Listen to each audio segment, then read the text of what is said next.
തെരഞ്ഞെടുപ്പിൽ മത്സരിക്കാനിറങ്ങിയ 250 തവണയും തോൽക്കുക, വിട്ടുകൊടുക്കാതെ വീണ്ടും മത്സരത്തിനിറങ്ങുക. ആളെ ഇപ്പോൾ ഏറെക്കുറെ പിടികിട്ടിയിട്ടുണ്ടാവും. തെരഞ്ഞെടുപ്പാണെങ്കിൽ കക്ഷി അവിടെ കാണും, എവിടെയെങ്കിലും കാണും. തമിഴ്നാട് സേലം സ്വദേശി കെ പത്മരാജന്റെ മത്സരം ഇത്തവണ കണ്ണൂരിലാണ്. പത്രിക തള്ളുമെന്ന് ഉറപ്പാണ് അദ്ദേഹത്തിന്. പക്ഷേ മത്സരിക്കാൻ എന്തായാലും പത്മരാജൻ ഇറങ്ങും.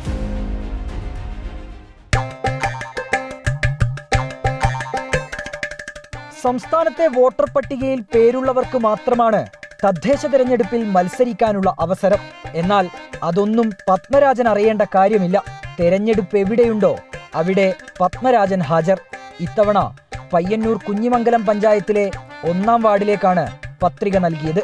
എല്ലാവരും ചോദിക്കും വല്ല കിറുക്കാണോ വട്ടാണോ എന്നൊക്കെ ചോദിക്കാം. അപ്പോൾ നമ്മൾ ചിരിച്ചുകൊണ്ടൊക്കെ പോവുക അത്ര.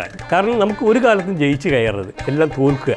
തോറ്റാൽ മാത്രമേ നിങ്ങൾക്ക് ഉൾക്കൊള്ളൊക്കെ. ജയിച്ചു കഴിഞ്ഞാൽ പിന്നെ പോയി, പിന്നെ അവിടെ ഒന്നും ചിന്തിക്കാനില്ല. പത്രിക തള്ളുമെന്ന് പത്മരാജൻ അറിയാം. എന്നിട്ടും മത്സരിക്കാൻ എത്തിയതിനു പിന്നിൽ ഒരു കാരണമുണ്ട്. ഞങ്ങൾ ഇവിടുന്ന് ഒരു 100 വർഷങ്ങൾക്ക് മുമ്പ് ഇവിടെ സെറ്റിലായത് തമിഴ്നാട്ടിലെ മൈ ഗ്രാൻഡ് ഫാദർ. അങ്ങനെയാണ് ഞാൻ തമിഴ്നാട്ടിൽ. കാരണം ഞങ്ങൾ ജനിച്ചു വളർന്ന സ്ഥലം എവിടെയാണ് കുഞ്ഞിമംഗലം. അച്ഛൻ്റെ വീട് കുപ്പാടക്കത്ത് കുഞ്ഞമ്മ നായർ എന്ന് പറയും. ടയർ റിപ്പയറിംഗ് കടമുതലാളിയായ പത്മരാജൻ 1988 മുതലാണ് തന്റെ തെരഞ്ഞെടുപ്പ് യാത്ര ആരംഭിച്ചത്. നരേന്ദ്രമോദി ഉൾപ്പെടെയുള്ളവർ എതിരാളികളുടെ കൂട്ടത്തിലുണ്ട്.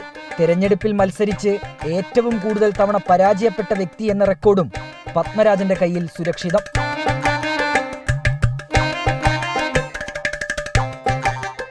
റിപ്പോർട്ടർ, കണ്ണൂർ.